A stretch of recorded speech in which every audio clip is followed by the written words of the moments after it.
You are listening to the IFH Podcast Network. For more amazing filmmaking and screenwriting podcasts, just go to ifhpodcastnetwork.com. But, later on when I went to William Morris and the pressure was off to perform financially for myself, and started to think about what it is that I want to do, what do I really think, who am I really as a movie producer? And I got to work with some of the greatest independent directors of all time, like, Gus Van Sant, who really took me under his wing and really showed me what it's like to be an artist in this business and how to strive to do the best that you can within the vicissitudes of the business that we're in. And, I got to develop my own taste and my own, longing and passion for films and, making films that will, because if you make good movies, they're going to outlast you, I'm going to be dead, but Dallas Buyers Club will live forever.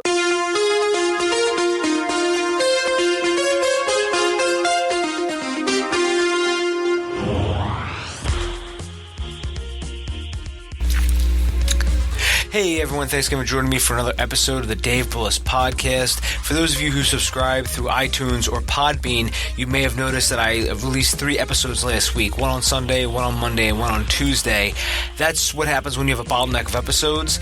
It's a good problem to have because I've been recording a lot of episodes. A lot of people have been reaching out to me to come on the podcast, and I just have to sort of release them in that form just because some people have events or some people have crowdfunding campaigns or just because they want to release them for maybe a theatrical release or a digital download release. So while I'm on that subject, if you do want to come on the podcast, please always reach out to me at davebullis.com. There's a contact form to get to me. And I want to say thank you to everyone who subscribes through the iTunes, through Podbean. So episode 78 of this podcast is somebody I've been trying to get on for a while now. Cassian Elwes is somebody that I have been trying to get on. By the way, I butchered his name so bad. I could not pronounce Elwes right. I kept pronouncing Elwes. And finally, after about 5 or 6 attempts, Cassian finally guided me through it. And he was very gracious at this whole podcast. So he's a very nice guy. He is one of the most knowledgeable producers I have ever met. If you just go through all the things that he has produced, it is just mind-boggling. It is the Dallas Buyers Club, Ain't Them Body Saints, Men at Work, Lee Daniels, The Butler, and now he's starting to have even more come up. This is just a man who has produced a hit after a hit after a hit. So, ladies and gentlemen, without further ado, episode 78 with Cassian Elwes.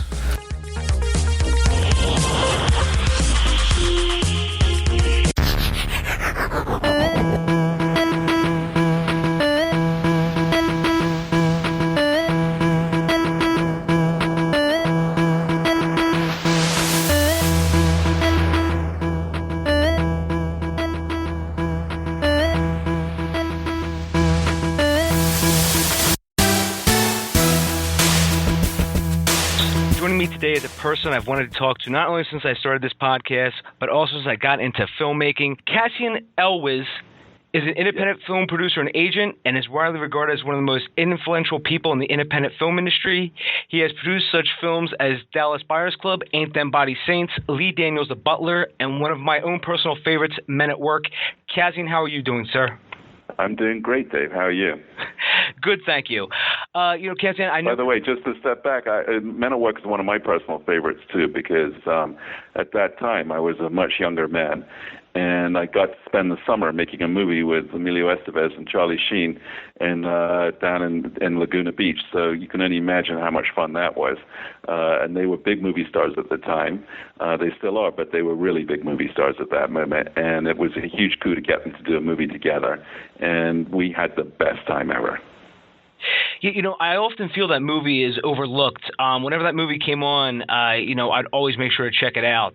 I just like it because it's part comedy, and it's also the serious parts are serious, and because it does involve the guy and they just dump him off into a trash can, and when I was growing up, when I saw that movie, I was like, wow, this is pretty entertaining. And now when I look back on it now, I'm like, wow, this is a very well put together film.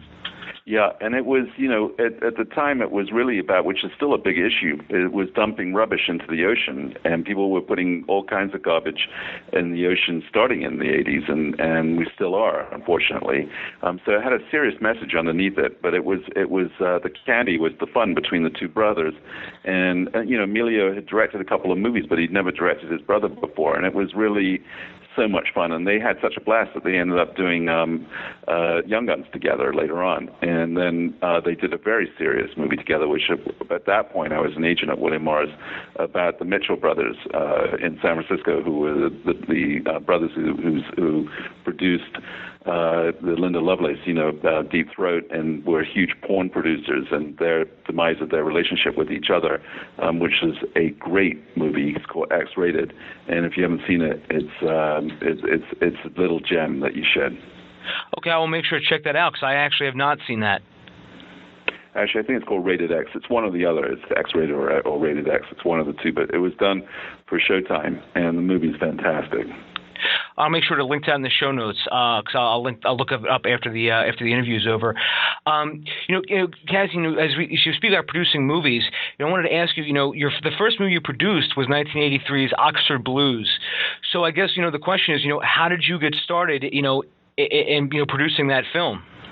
Well, I have to say I was very fortunate. I ran away from home when I was 19 and came to Los Angeles because I really wanted to produce movies. I had it in my head to do it because when I was about 11 years old, my mother got remarried to an American movie producer who is literally what you would imagine they would be. We were growing up in England, and she met this guy who was making a movie in London with Warren Beatty, and he was from Brooklyn, and he was a cigar-chomping, crazy man. But I grew up watching him making deals and making movies, and he worked with some incredible people like Marlon Brando and Jack Nicholson and Warren Beatty, as I mentioned, and Paul Newman and Elizabeth Taylor and Richard Burton. So I kind of was very fortunate and grew up in that milieu as a kid. Between, I went to boarding school, but in the vacations I got to either go visit movies he was working on, or later on when I was 15, he started saying to me, "You've got to work on movies. I was working when I was your age kid. I was pumping gas in gas stations when I was 14. You're going to go work." And so I would. On my vacations, I would go and work on movies that he was making, literally as the lowest guy on the totem pole. Getting people's copies, making copies of scripts, doing any of the staying until the very end, being the first guy in. So I really actually got to see how films were made. And then by the time I was, 15, 16, I was dreaming that one day I'm going to produce my own movies. And at college, I couldn't stand it, and I ran away. My parents were very mad at me. And I came to Los Angeles, and I worked for various different people. And by the time I was 23, my relationship with my parents was back to normal. And the company I was working for in Los Angeles was going under. And my stepfather said to me, his name was Ellie Kastner, he said, Cass, if you've got an idea for a movie, now would be the moment because, let me help you. And if you really want to be a movie producer, I'll take you under my wing and I'll show you what to do. And it was Oxford Blues. I'd seen Fast Times at Ridgemont High. I loved the Spicoli character that Sean Penn played, the guy in high school that orders pizza in the middle of class. And I thought, how funny would that be if, because I grew up in England and I sort of was mixing these two together. What fun would it be if I could take a kind of surfing dude from Los Angeles and put him in Oxford University? What would that look like? The writer-director did a slightly different version of it in the end. He made it more of a romantic figure who's coming after the Princess Di that's at school in Oxford and cons his way into the university. But that was how it got started. And, my stepfather was really mad at me because we started making the movie and we didn't have any money really, and we were borrowing money from everybody that we could think of to keep the movie afloat. And then out of the blue, the second week of shooting, a film came out called War Games, and it was a huge hit in America with Matthew Broderick, and the female lead was Ali Sheedy, who was not very well known, but it was a friend of mine, and she was in the movie in Knots of Blues, and we got a call from MGM, said, we want to buy this movie from you, and the rest is history. They paid a lot of money for it. My stepbrother made a lot of money. I didn't make any money, but I got a crash course in how things can happen, and you know, it's a lot of gambling, a lot of risk taking, a lot of believing in yourself, and you know, I made 7 pitches with Elliot, and then I went out and made 23 on my own, and Men at Work was one of them. And The Chase with Charlie Sheen was another. And then after that, William Morris came out of the blue and asked me if I wanted to run their independent film division, and my life changed immeasurably and turned into something incredible for me. I ran the independent film arm for William Morris for 15 years. I did close to 300 films for them. I worked on some of the greatest independent films ever made. I developed my taste, and then when they merged with Endeavor 5 years ago, I decided to leave and go out and make my own movies again because I missed it. You know, I hadn't made films myself for 15 years, and I came back at it with a vengeance. You know, The Butler and Dallas Buyers Club and All Is Lost, I think, are really 3 amazing pictures, and I'm very proud to have brought them to the screen. So, you know, I mean, you have such a great resume, Cassian, you know, of all those movies. And you know, you mentioned the Dallas Buyers Club and, you know, The Butler. So I wanted to, you know, ask you, you know, what is it that you look for in a script, or, you know, how do you know what to look for in a script where you say, this is something that is, you know, something not only I want to produce, but this is something that is going to be, you know, this is something that's going to be of the highest quality. So is there something special you look for in each script? Well, yeah, there's always the you know, some of it's intangible and part of it's some taste level. You know, I see every movie that's out there. I try to see everything, and I got a feel. You know, I have a feel for directors and their work and the kind of stuff that they're good at doing. And you know, and then when I read a script, I'm always thinking, who would be the actor here? Who could play the lead in this movie? Who should play the lead? Who are the movie stars that I'm trying to chase at the moment that I'd like to work with? And would they be right for this thing? And then if they are, who's the director? You know, Margin Call was a director who'd never made a movie before. J.C. Chandor had been trying for 10 years to get that picture off the ground. A colleague of mine gave me the script. I read it. I was like, okay, here's a part in the script that Kevin Spacey could be amazing in. And I made 5 movies with Kevin before, or 4 movies before that was the 5th. And I thought, you know, if I could get him to do this movie, that would really elevate this material, and it would also help this young director get his career going. And then the role was so juicy, you know, I wanted to do the movie. And I felt like if I could get him, I could get a lot of other great actors to be in the movie with him, which is in fact what happened. And it launched a major career for now a guy who's considered to be a top indie director. You know, we followed that movie up with another picture called All Is Lost, and I think it's one of Robert Redford's best performances in years. And you know, and then launched that went to Cannes and launched JC now as a major, as I said, a major independent director. And it was all because I was looking to try to find something to do with Kevin Spacey. I'm a huge fan of his, and that script just really spoke to me. And it was a movie that I hadn't done before. That's the other thing for me is I read the scripts and think, first of all, has this movie been done before? Has it been done well by somebody else before? And have I done it before? Do I want to repeat myself? Is this something that I feel is different for me? You know, Blue Valentine, it spoke to me. I was going through a very difficult point in my own personal marriage, and I could relate so much to the problems that Ryan Gosling and Michelle Williams were having in the picture, and you know, or at least they were going to have to reading the script, and it I related to it. I mean, it was only 30 pages long because so much of it was going to be improvised, but I completely understood where it was going. I love this young director. He'd never made a movie before, Derek Cianfrance, but he had written and developed it with Ryan, and Ryan was so passionate about it, and I just think he's one of the greatest actors working right now. So I knew that he would put everything he had into it, and that the movie could be very special. So that's it. You know, I mean, The Butler, it was just special. You know, I agree with you, Cassian. I think Ryan is one of the best working actors today. Did you get a chance to see Drive? Yeah, of course. He's amazing in it. Incredible. That was one of the great young male performances of the last 5 years. Because also Drive reminds me of like a film that'd be right up your alley to produce as well. Oh my God! If I'd read that script, I would have done it in a second. You know, I like those kind of movies. I want to do stuff that really provokes people, that is really different and that's original, and that, you know, part of that movie too is the kind of '80s feel to it with the soundtrack, and it just kind of, I love that picture. You're 100% right. I would have done that in 5 seconds if that appeared on my desk. You know, Whiplash is one of my favorite movies from last year. I don't know if I would have done that. I mean, I think I kind of say to myself, well, maybe I would have been smart enough, but you know, I'd seen Miles Teller in the picture that was in Sundance. I'm blanking on the title now, but he just was, you know, he's a very special talent, and I hope that I would have been smart enough to do that picture too. But that's also one of the great young male performances that's out there. The picture he did was with Shailene Woodley. Maybe you remember the title. No, I'm sorry, I'm drawing a blank as well. Okay.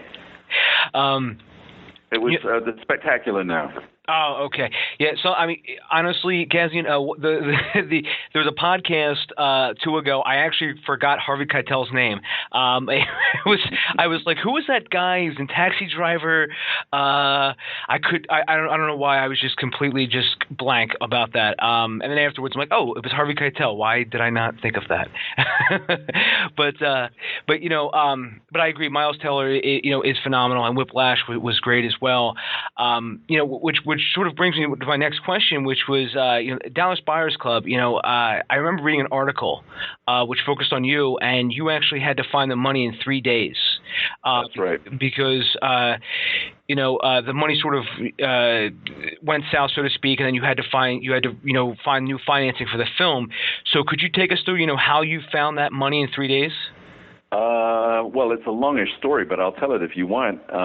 You know, Dallas was a movie that, you know, again, I'm looking for material that I think is brave and different and outrageous and or original or just stuff that the actors could really shine in. And I did a movie called Monsters Ball back in the day at William Morris, and got in friendly with the young director, Mark Forster, who did that picture. We didn't represent him, but he was a super talent. He and I had become friends because Monsters Ball, you know, turned out to be the Oscar-winning picture for Halle Berry, and was just an amazing movie. And while we were out doing the press for the movie, he called me up and said, Cassian, you know, I just read this script that I really want to do. I'm sending it over to you. You've got to be involved with me in this. And he sent me Dallas Buyers Club. Now I'm talking 12 years ago. And I read the script and I thought, oh my God, this is amazing. I've got to do this. And, you know, but it's so risky at that time. You know, it's not that AIDS has gone away, but it was certainly more prevalent as a killer then. And now AIDS, they haven't necessarily got a complete handle on it, but, you know, things have changed in the world of AIDS. You know, with the cocktail of drugs and Magic Johnson, et cetera. But at that time, it was a major killer. And so that movie was so risky. And I said to him, you've got to get a big movie star in this movie. He goes, well, like who? I said, I don't know. I mean, the only way this gets made is if you get somebody like, I don't know, Brad Pitt.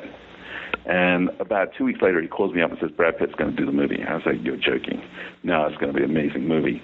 And then the agents for the director and the actor sold the movie to Universal because they thought it would be better if it was not done as an independent movie, which, of course, was, you know, sad because it's really not a studio movie, and Universal, you know, developed it quite a bit over a 10-year period.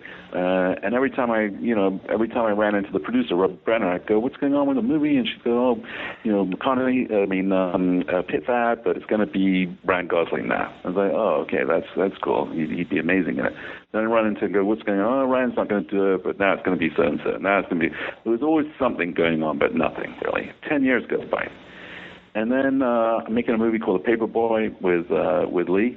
I just left William Morris. It was one of the first films I was working on after William Morris. And, you know, I love that picture. I don't know if you've seen it, but it's an incredibly outrageous movie. But it really is a work of genius by Lee, which in fact led to the Butler. That's a whole other story. But anyway, I'd gone to the set, and I didn't know McConaughey at all. But I wanted to go meet him. You know, I was making a movie with him. I talked to his agents and talked to, you know, we'd been working on the deal for months. And now finally the movie was shooting. So I went to Louisiana where we were shooting. And I'm talking to Matthew. and chatting him up, and I say to him, so, have you found your next movie? He goes, well, I just read the script. It's incredible, and I'm going to do it. I go, what is it? He goes, it's the Dallas Buyers Club. I go, what? And I literally ran out of the trailer, and I called Robbie Brenner. I was like, Robbie, what? And she goes, yeah, I was going to call you. The Universal put in turnaround.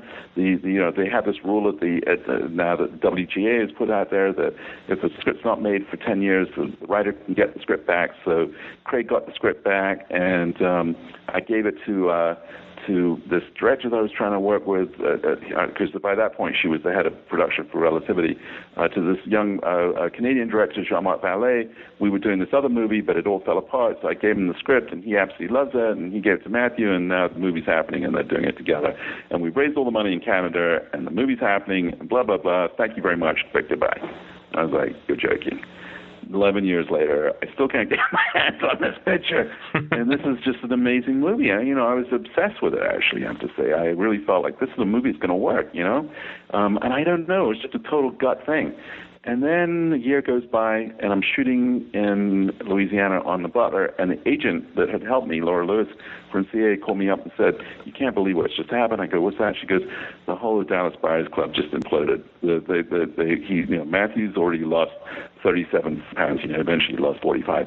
He's already lost 37 pounds. The movie's not happening. The Canadians just called us. All the financing's evaporated. Film is collapsing. You've been in this situation before. You must have been, when you were at William Morris, these things happen where movies were suddenly in total jeopardy. What would you do in this situation? And I go, what I would do is move the movie out of Canada and shoot it in America for a lot less. I got a movie I'm just finishing now in Louisiana, in New Orleans, called Amen Body Saints. I have this whole crew that's about to get off that movie, and I can put them on this. I can make this movie for less money. I would cut the budget from 8 down to about 5. One of the ways I would do that, I was looking at the budget because she just sent it to me, is this $2 million to Universal. I asked them to defer it. She's like, they're never going to do that. I go upstairs and get it done. She did. The studio deferred the $2 million, and we made the movie. Then she says, now you got to make the movie. I go, okay. Tell Robbie to call me. Robbie calls me. I go, so Robbie, tell me, when does this movie have to start? Because now we're in August. She goes, well, he's got to be done, Matthew, by the middle of December, because his doctors have told him to put. He's already committed to Woody Harrelson to do True Detective in the middle of January, and the doctors have told him that he needs a month to put the weight back on. Which, in fact, it took him a bit longer. I mean, if you watch True Detective, you can see when he's playing the older version of himself that he's still quite fit. And but he's got to put the weight back on, and the doctors have told him that if he doesn't make the movie now, he can't put the weight back on and then lose it again. It was already dangerous enough the first time. He can't do it twice. So it's now or never. He has to do it. He's obsessed. We have to get this movie made. I go, okay, so hold on a second. You just said a lot of things here. When does he have to be done? She goes, December the 15th. Okay, when does the film have to start shooting? October the 15th. Okay, when does the movie have to be in pre-production to actually start to get him done by then? She goes, what's the day today? I said, it's Tuesday. She said, on Monday. I go, what? She goes, yeah, we need the money for this movie in 3 days from now. I go, 3 days? And she goes, yes. Anyway, you'll figure it out. Just get it done. I'll talk to you later. And she hung up on me. And I'm thinking to myself, 3 days? And I'm thinking like, okay, hold on a second. So this movie that I've always wanted to do, that I've told everybody it's the greatest movie ever, that I'm desperate for, that I believe is going to be an Oscar-winning picture, this finally has landed in my lap with the most impossibly ridiculous situation where if I don't get the money in 3 days, it's going to probably not happen. It'll go back into hibernation. Matthew will not do it. He's the perfect guy for it. I've seen Paperboy because we've already done with that movie by that point. He's amazing in it. This is going to be an incredible picture with him. If I don't do this now, it's not going to happen, or not in this version, and it won't be with me. So if it's now, it's now or never.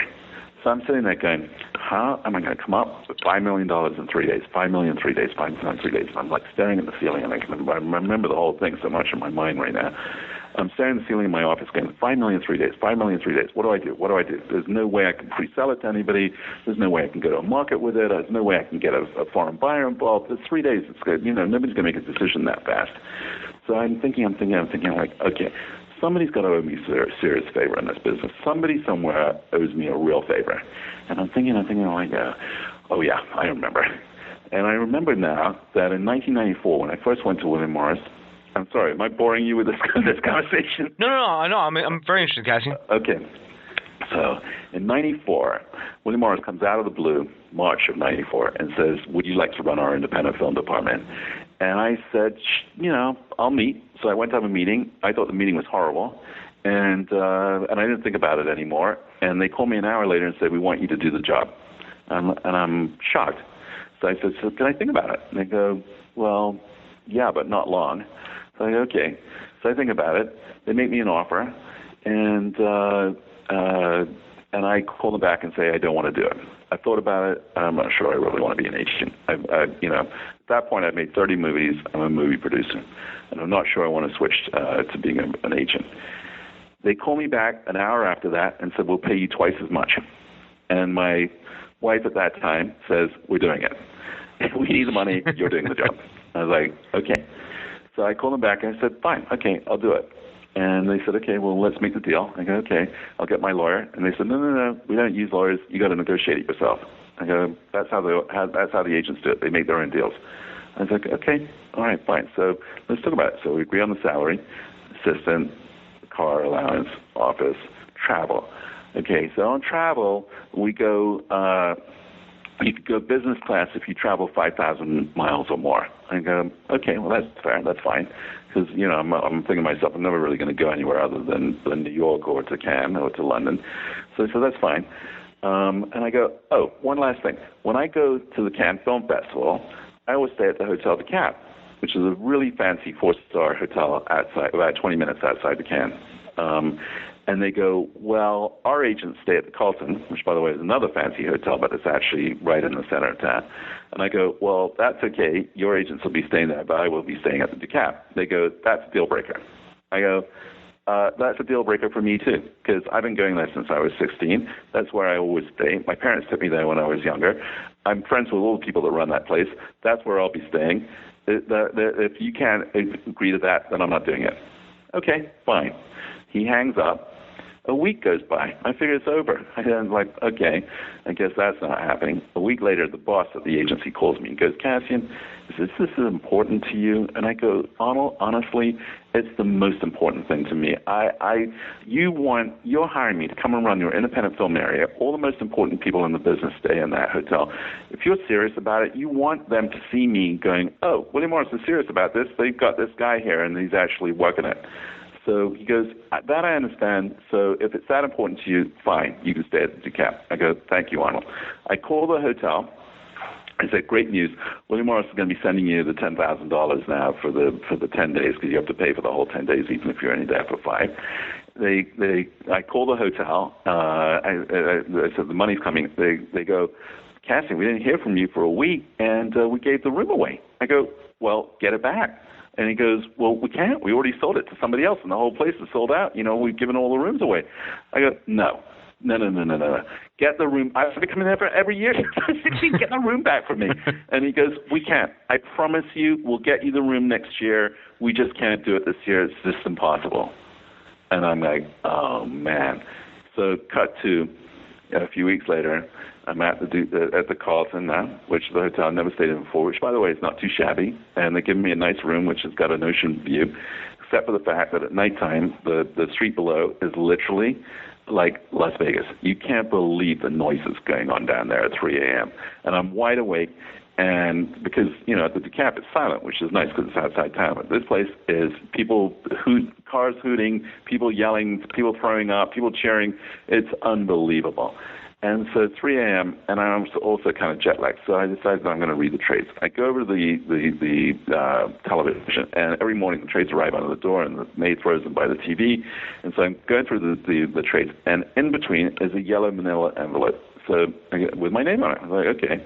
So I look at it. I open it up. Inside the script. I read the script because I think, okay, you know what? I'll read it. That'll put me to sleep. I actually read the whole thing.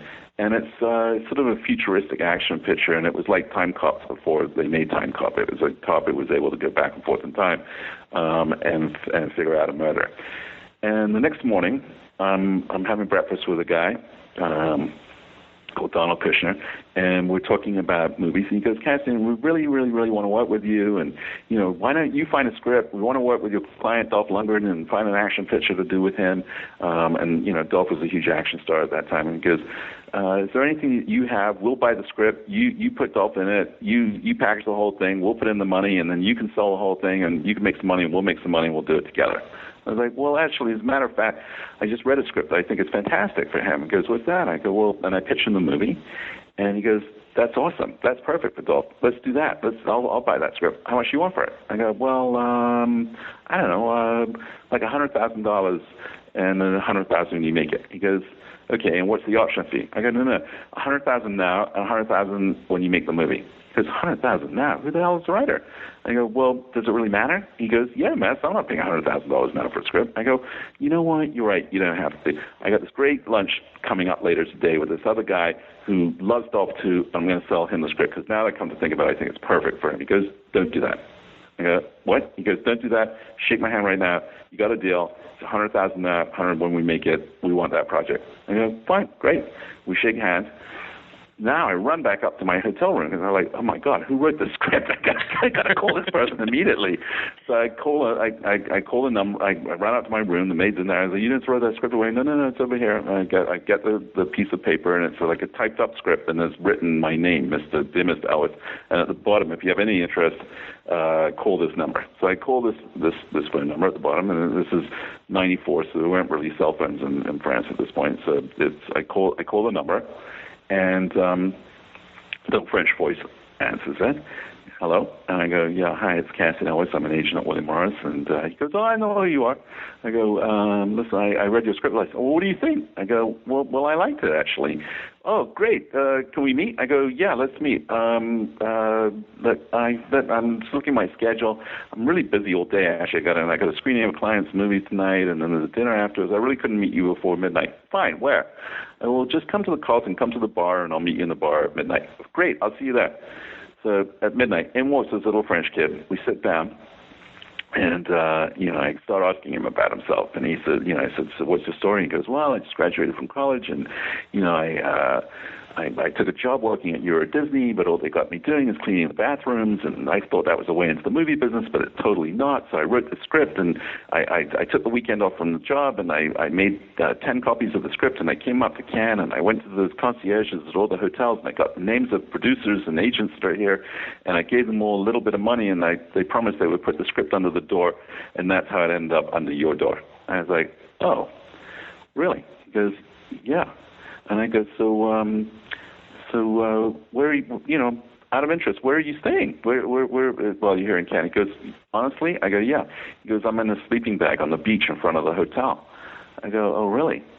So what about that phone number I called? He goes, it's a payphone on the beach. I go, payphone? He goes, yeah. I've been here for 3 days. I've been waiting for somebody to call me. I go, really? So don't you go to sleep or eat? He goes, well, yeah, there's this other kid, and he did the same thing, so we're just trading off, and anytime anyone comes to try to use the phone, we just shoo them away because we're waiting for a phone call. And I finally got the phone call from you. I go, okay, well, dude, I got to tell you something. He goes, what's that? I go, I just sold your script. He goes, what? I go, yeah. I said, if you're okay with this, I made a deal on the script this morning. He goes, what? I go, yeah, I made a deal. They're going to pay you $100,000 now and $100,000 when they make the movie. He goes, $100,000 now? I go, yeah. And he started bawling. He's like, this isn't a joke, right? I go, no, it's not a joke. I'm serious. And he starts crying like you can't believe. And then finally I slow down and I say, Nicholas, it's true. And he goes, okay, thank you. And he's like delirious, goes up, get his phone number. We make the deal. He got paid the money the next week. And he came to L.A. Of course, they never made the movie. And he started, he bought a little apartment with the money, and money started to run out a little bit, and he got a job working for a guy who was in the foreign sales business. So the foreign sales business is that you take movies that haven't been made yet, and you go and try to sell them in Germany and France and the UK and Japan, all over the world, and you try to get advances for those, for the movie, and then you use that money to actually make the film. And that's called pre-selling and pre-buying. And he started working for this guy, literally cleaning the office, carrying books and tapes and things around, and coffees and whatever. And eventually, after a couple of years, the guy realized that he was speaking French and rather liked him, and he let him sit in the meetings with all the French buyers because he could translate what they were saying behind their backs. And then, as luck would have it, within another 2 years, he was the guy's partner. And then 2 or 3 years after that, he left and formed another company with another partner, and then he formed another company. And now he owns his own foreign sales company. And he produced and financed the Hurt Locker and made millions of dollars. He's a multi-millionaire now, and he's extremely successful. 40-year-old French foreign sales agent called Nicolas Chartier. So, and he's won the Oscar, and he's made enormous amounts of money. So I'm going to, that's it. I'm going to call him. So I call him. I go, Nicholas. He goes, yeah. I go, Dallas Buyers Club. He goes, oh, no, man, don't, no, please don't. I'm not interested in this movie. I go, but Nicholas, it's a fantastic script. No, man, I can't sell this to my buyers. There's no way. I go, well, but Nicholas, you just made a movie with Matthew, the Killer Joe, and you guys are friends, and, this is his passion. He's got to make that. I don't want to do it. I can't sell this, please. I don't want to do this movie. I go, Nicholas, let me ask you a question. He goes, yeah. I said, so we became friends. We've known each other for years. And, we've done a lot of business. The agency, you brought me movies. I brought you movies. We've gotten to know each other really well. But let me ask you a question. He goes, yeah, what's that? I go, do you remember that night I met you in France? He goes, yeah, of course I remember that night. I go, so, you've become super successful over the years since then. And in all that time, did I ever ask you to do anything for me? He goes, no. I go, okay, so here it is, man. I want you to write a check tomorrow morning, send it over, $5 million, make them Dallas Buyers Club. He goes, no, don't do this to me. I go, Nicholas, look, dude, honestly, you didn't have to do it. I'll never, ever, ever ask anything from you ever again. This will be the only time I've ever asked you to do anything, and I'll never do it again. And one day I'll die, and I'll go to my grave knowing that you didn't do the one thing I asked you to do. And then when you die, you'll go to your grave and know that you didn't do the thing I asked you to do. If you put it like that, man, the check will be on the desk tomorrow morning. And you did. Cassian, that is, I think you just gave us a crash course of how to be a producer with that story, because you finagled a great deal. You were able to sell a script over breakfast. You were able to call in a favor from an old friend. That was pretty much. It really does. It does epitomize really the how things get done in this town. It's all based on relationships, and you also got to be living by your wits at all times. There's a lot of people run around and call themselves movie producers, and they really aren't. They made a movie here or they made a movie there because somehow or other they were friends with a friend and they schnorred their way in by giving them a script to another person or had someone who had money. But a real movie producer does the things that I just described. They go out and they hustle and they do the best that they can and they find the stuff that they love and they make it happen, whatever the price is, whatever the cost is. However you get it done, because if you believe in what you're doing and you have something that's really good and you get it made, you're a real movie producer. Yeah, that's an excellent point, Cassian. There is a lot of people running around who have a business card that says, hey, producer on it, and they don't have the money to make anything, or they have never produced anything. Even here in Philadelphia, I see a lot of that going on. Yeah, it's unfortunately, business attracts a lot of people for the very wrong reasons. They come here thinking that they're going to make a lot of money, they're going to meet a lot of girls, they're going to drive a Porsche, they're going to all these things are going to happen, and unfortunately, those are the trappings potentially for people. But true movie producers are not thinking about that. What they're really thinking about is what do I want to be involved in? What do I want to put my name on? What do I believe in? Who am I?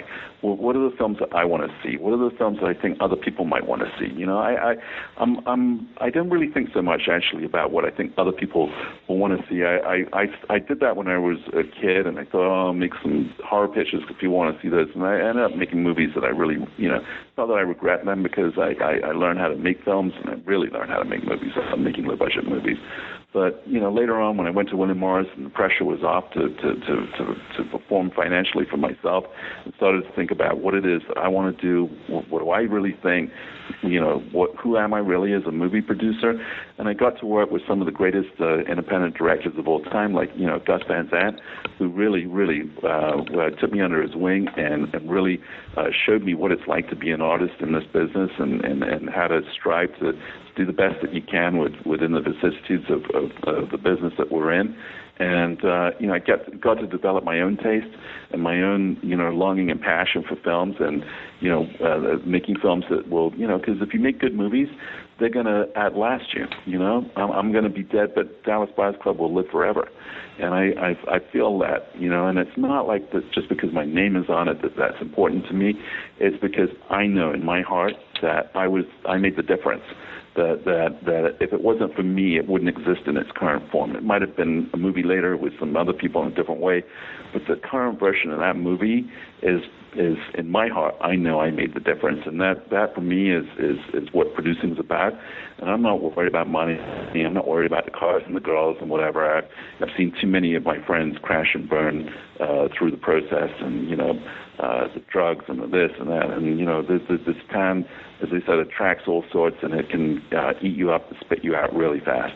And I'm proud of the fact that I came here in 1980, and it's now 2015, 35 years later, and I'm really feel like I'm just getting started in my life in terms of the kind of films that I'm going to do and the stuff that I'm working on and what's coming from me. And I've had a long career so far, and I'm still excited every morning when I wake up, and I can't say that a lot of people are 35 years later.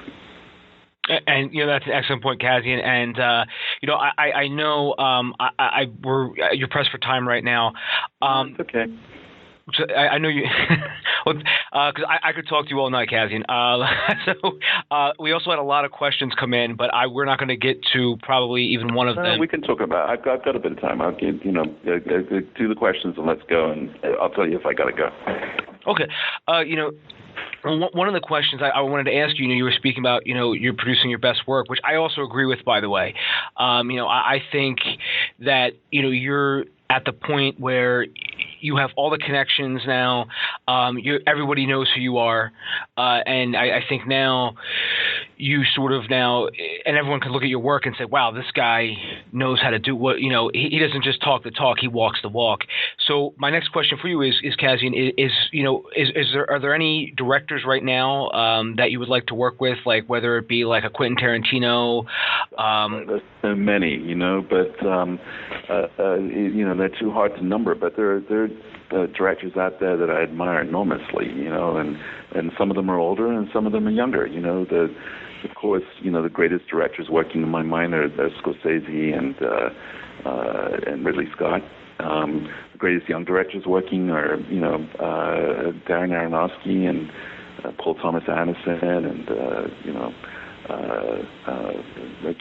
David O. Russell. These are people that I can't touch on some level because they don't really need me. They've had enormous success in their own lives, and they're making their movies, and they can pretty much make whatever they want. So for me, I think I've realized that my place in this world is to either bring young directors to the fore and invent and create and help new young directors find their voices and put them together with movie stars that will help get their movies made, or work with directors who have older, who have reached a point where they actually could use my help to get their movies made, And, I can think of a few, like Billy Friedkin. I was always a huge fan of his when I was a kid, and I got to work with him on a movie called Bug, which I'm very proud of. Tracy Letts wrote the script. He wrote August Osage County. Ashley Judd and Michael Shannon. Michael Shannon was a new young actor. Nobody had ever heard of him before. That led to me, in fact, working with him just now on a movie called Ellis and Nixon because of the relationship that we created for Bug. And Friedkin was just someone I wanted to work with, so I was just incredibly excited to work with him. I just finished making a movie with Werner Herzog. When I was a kid, I was like, Werner Herzog. And so to actually get to work on a movie with him at this stage in my life was just, literally a dream come true, a bucket list in a way. And to get to work with him, with Nicole Kidman, who, to me also is the actress I couldn't touch when I was younger. And, now I'm like lucky enough to have made 2 movies with her. And I think in Paperboy, she delivered one of her great performances. She's incredible in that movie. And I can't wait for people to see her in Queen of the Desert, the Herzog picture, because she's equally delicious in it. So directors like David Lowery, did his first movie. He's going to be a superstar director, in my opinion. He just did Pete's Dragon for Disney.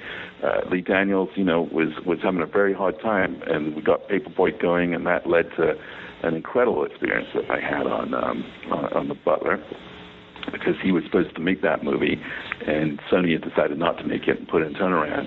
And he, needed to work, so he called me up and said, Paperboy, I've got this other script, I could do it.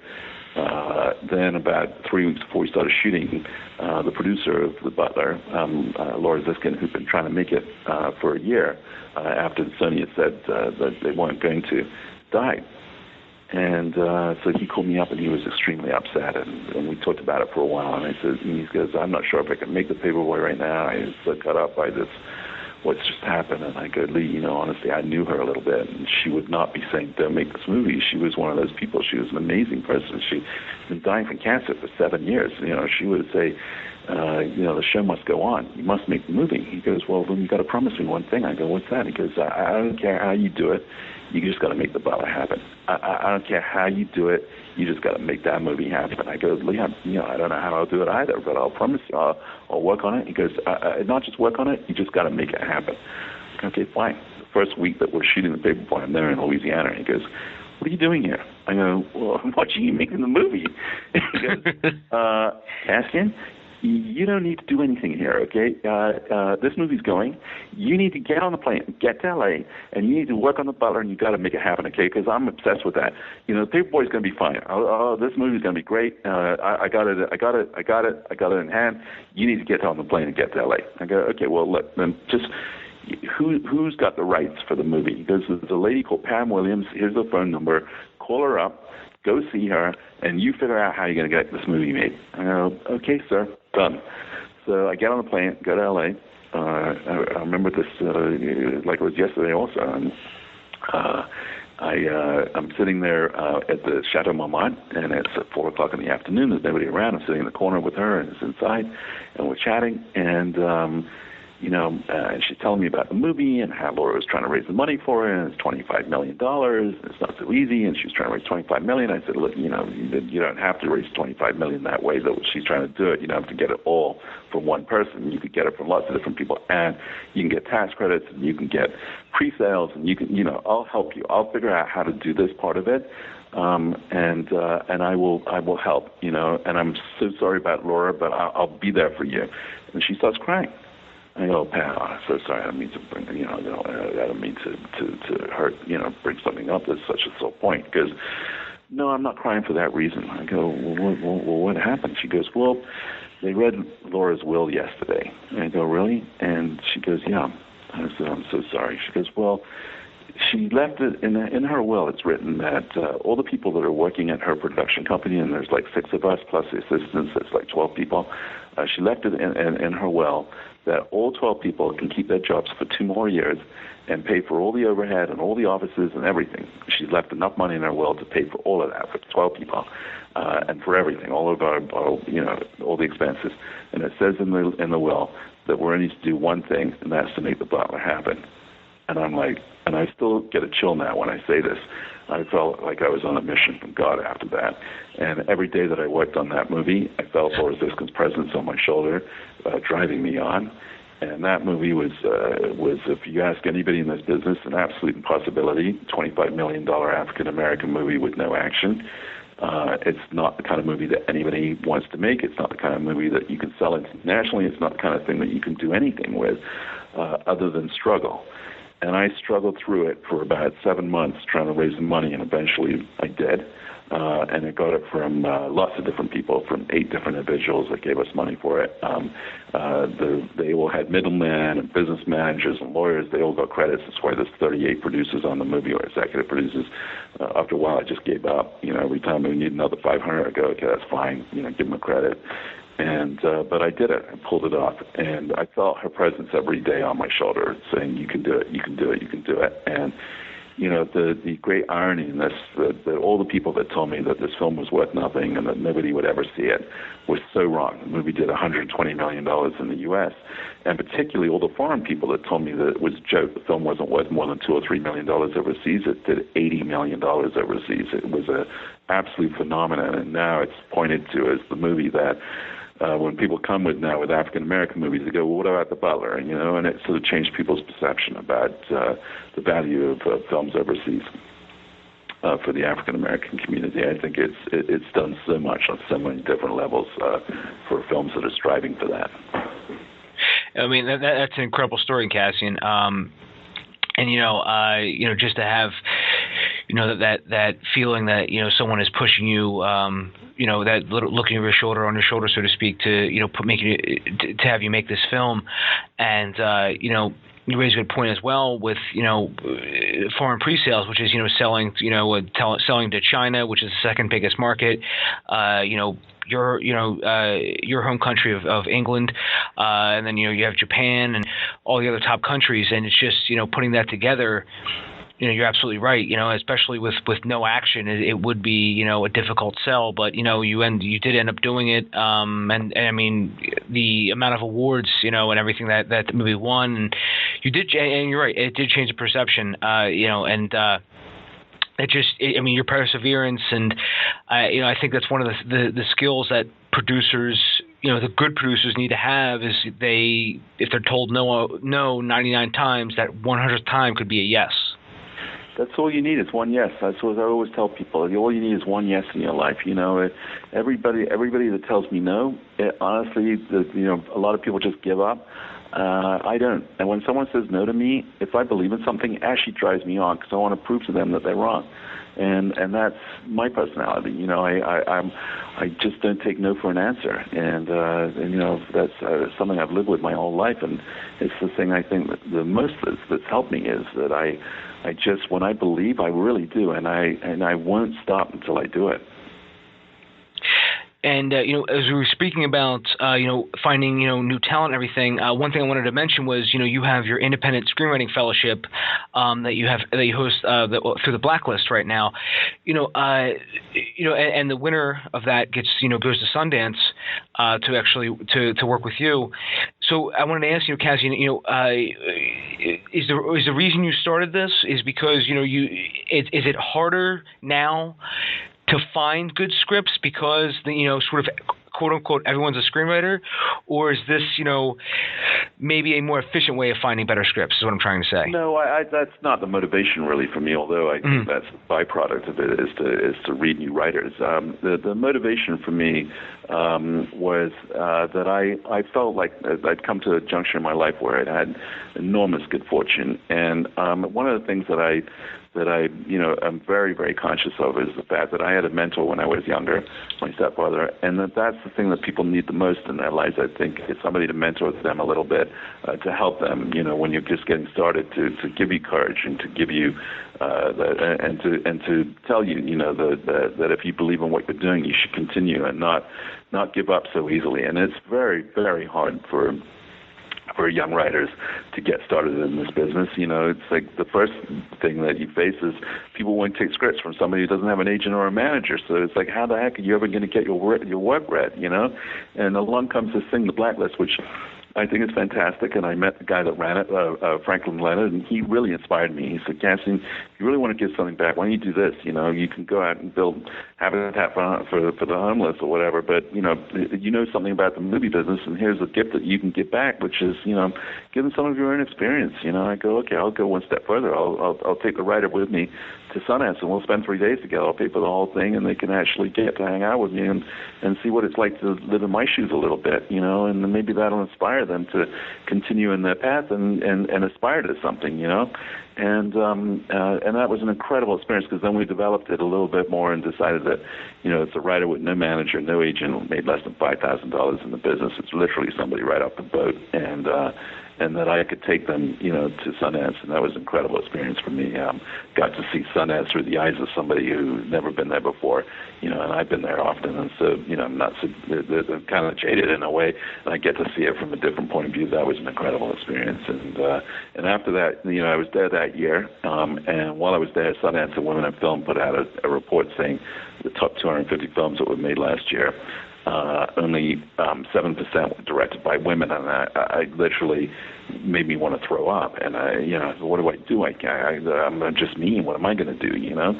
And then two months later, I called Franklin. I said, "Look, the light bulb just went off in my head, and I next year I'm going to bring the writer through the program with you, but I'm going to set up a program to bring a young female director to Sundance too, from out of college, who's just getting started, and I know what hurdles they're facing, and perhaps I could, you know, mentor them a little bit. And it wouldn't just be me. I'm going to go get two big producers to do this with me, two female producers. I got Christine Vachon from Killer Films, who's one of the greatest independent filmmakers of all time, and Lynette Howell, somebody I just really admire. She produced Blue Valentine and The Place Beyond the Pines and various other films, and she's just a super young female producer. And I went to them both and I said, look, I'm going to do this. Would you do it with me? And of course they jumped at it, and both very sweet. And then I went out and spent all summer working on it and got Women in Film and Sundance and Twitter and Vimeo and Blacklist and Indiegogo and others to come on board with me in Twitter and really kind of develop the program. And then and we brought the young female director last year, which was an incredible experience for me too and for her. And then this year I'm actually going to bring two more to this time, and it's called the Horizon Award, and it's another thing, a program that I'm pushing at the moment. I'm trying to raise the money on Indiegogo for it, and if any of your listeners are very sweet enough to send us $5, $10 to help these two young directors come out of college and come to Sundance, we would be very grateful. And I'm not saying this for this reason, but it's a cause that's very close to my heart now. I've become kind of a feminist now in the last 2 years over this one single issue. Has made me really realize, you know, what it's like to be a woman in this business and face the hurdles that they face, and particularly for young female directors, it's a really tough business to get into. And I think that, you know, I'm hoping anyway that this inspires other of my peers to do something positive on an issue that is really a massive one that we're facing at the moment. And so, yeah, I've got the fellowship going with the Blacklist, and now I have the Horizon Award. So I'm doing both of those at the moment, and it's my own little way of trying to get back to a business that has been incredibly generous to me. You mentioned the Horizon Award. That was actually my next question, but you've actually already answered that. So it's great though, because I just want to say, anyone listening to this, I will link to that in the show notes as well.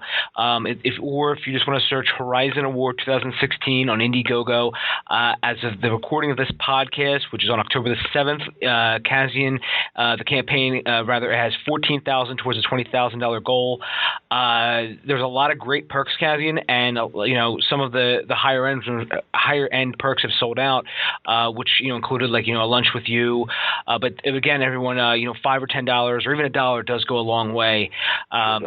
It really does. And, speaking of, crowdfunding, Cassian, one of the things that I've learned over the years, because I actually started crowdfunding in 2009, one of the things is it's about relationships. It really is. And, reaching out to people and, this is a great way. And, if anybody out there, just as a side note, is ever thinking about crowdfunding, one of the best ways to learn about crowdfunding is to take $10 and donate $1 to 10 different campaigns, and just to see, what happens with that campaign, see the amount of updates, see what perks they offer, see if they hit their goal, if they don't hit their goal, see what they do on social media. I mean, all that stuff's so important. But most importantly, though, is how they cultivated their relationships and how they worked their pre-launch. A lot of these campaigns sort of that I see out there from independent filmmakers, some of them do well, some of them don't, and it's always important to know why. And I'm going to admit, Cassie, my first campaign did not do well at all,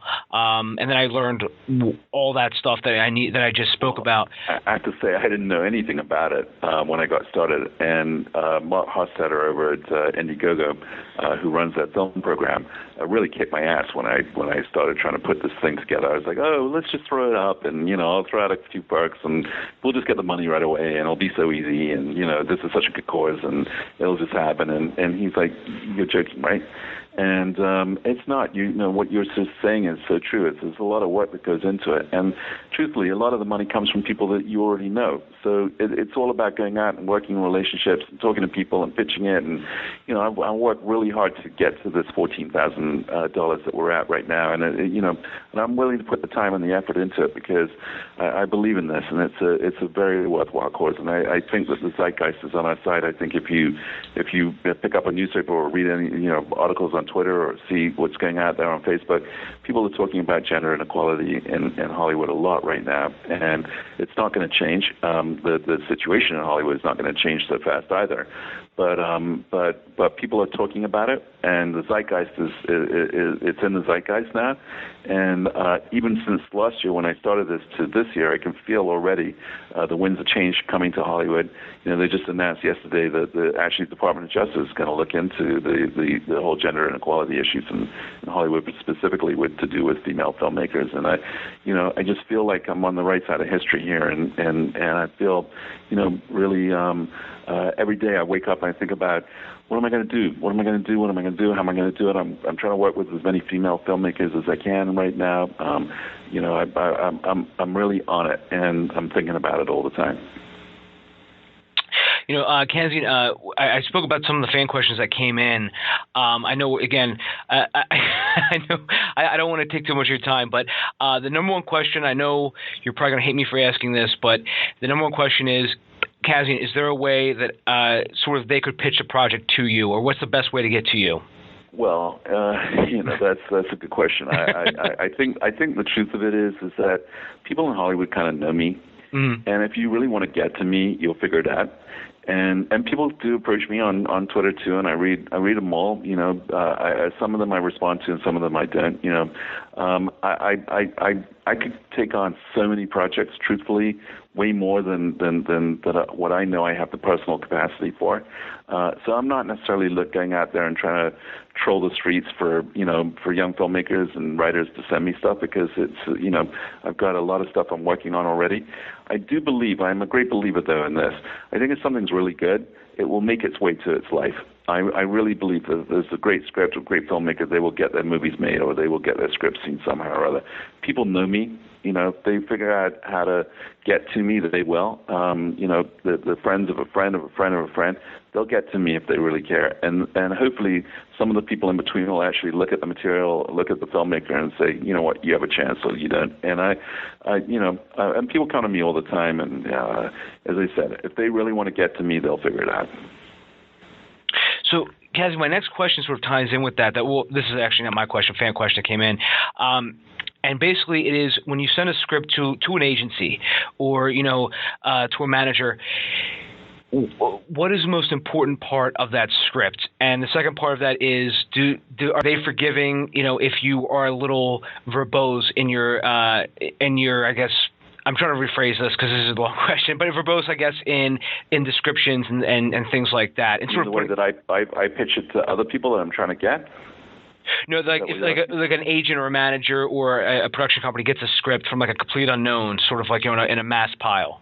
Right. just ask me the question again. Who's making the pitch? You mean should the filmmakers make the pitch to the production companies? No, like should they pitch it? Well, like a screenwriter. So like if a rookie screenwriter writes a script and sends it in to an agent or a manager, right. What are they looking for in that script? I think what they're looking for is a new voice. What people want is to find new talent, and they want to introduce it. And, there's nothing greater in this business than being able to be at the front of something and say, I found that guy, or I found that woman, or I brought that script to town, or I made that movie, that is so original, so cool. So people are always looking. I mean, we're always looking. Everybody's looking. It's not just me. Agents and managers, everyone's looking. They're looking. They go to the assistants. The assistants want to become agents. So how do they become agents? They find something really cool, and they champion it, and they make it happen, and they get noticed. So everyone's looking. We're all looking, and so I'm sure that that's kind of like a pat answer to it in a way, but I really do believe that if you've got something good, it will figure out its way into this life. And that's a good point. That answers the other half too. Is finding your voice. I think a lot of times, Cassian, when we see a lot of the quote unquote screenwriting gurus, I think a lot of the times what they preach sort of strips away that creative voice, and they sort of make it like almost like a dull as dishwater type saying. I was just reading this article this afternoon about Steve Jobs, and I haven't seen the movie yet, but Aaron Sorkin wrote it, and he came up with a really clever way to do it. Apparently, I'm just reading this article. He did the movie in 3 parts, and each part was Steve Jobs waiting to make a presentation. One when he was first going to put out the Apple computer, the one when he was putting out the iPhone, one when he was putting out the latest whatever they were the Lust. And I haven't seen the movie, so I can't tell you exactly what the products were. But it was him backstage before the 3 major presentations in his life. Oh, one was for the next computer, the other thing that he invented. And that's a really clever way to tell a story. And the clever way to tell stories now is to make them original and make them different. The thing about Elvis and Nixon was you could tell a story about Elvis Presley in a 3-day period. He goes to Washington D.C. and tries to get Richard Nixon to make him an undercover drug agent, and in that 3-day period, with the relationship with Jerry Schilling, who was his best friend, and part of his entourage, you get the feel in the script of exactly who Elvis was, and you could get a feel for his life and who he was and what he was about in a very quick story. So there's ways to tell stories that are original and different, and are not like, oh, and then this happened, and then that happened, and then this happened, and that happened. I like movies that aren't like that are switching back and forth, that are going in different time periods, and that are dream in and out of dreams, that are you don't necessarily know what's the truth, or you do know what's the truth.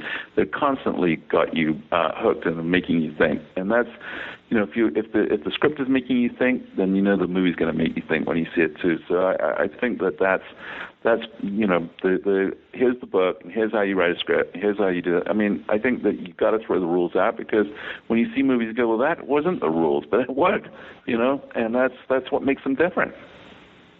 Yeah, very good point, Cassian. Again, I think that that unique. Now, I do have to go in a minute, by the way, because I got a premiere tonight of a movie I just produced called Knock Knock, which is a new movie from Eli Roth, starring my friend Keanu Reeves, and it's a fantastic picture, and it's coming out this weekend, so I'm giving it a plug here, and I've got to run to the premiere shortly.